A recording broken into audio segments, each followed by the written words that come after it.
Hai guys, bulan ni ialah bulan kesedaran kencing manis. Jadi saya nak tanya Dr. dan Hakim soalan-soalan tentang kencing manis. Let's go. Hakim, Doktor, cabaran 60 saat jawab soalan saya. Okey, boleh? Okey, boleh. Soalan pertama, Doktor.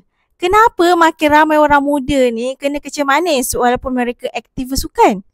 Menurut kajian saintifik, pola makanan yang tinggi gula, kurang tidur dan stres menyebabkan kencing manis meningkat walaupun badan kita aktif.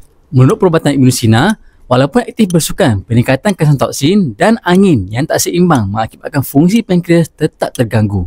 Sebab tu tahap gula dalam darah masih boleh naik. Okey, next, Doktor. Apa kaitan tidur tak cukup dengan paras gula ni? Menurut kajian saintifik, kurang tidur ganggu hormon insulin. Jadi, gula darah meningkat. Menurut perubatan Ibn Sina, bila tidur tak cukup, keradangan meningkat dan angin dalam jasad jadi tak stabil.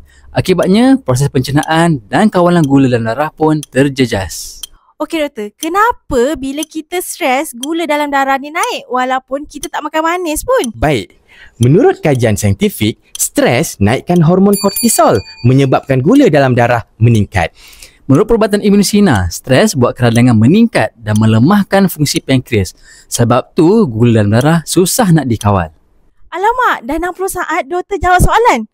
Jadi, kalau anda di luar sana ada sebarang pertanyaan, jangan lupa komen di bawah. Bangkitkan nikmat hidupmu.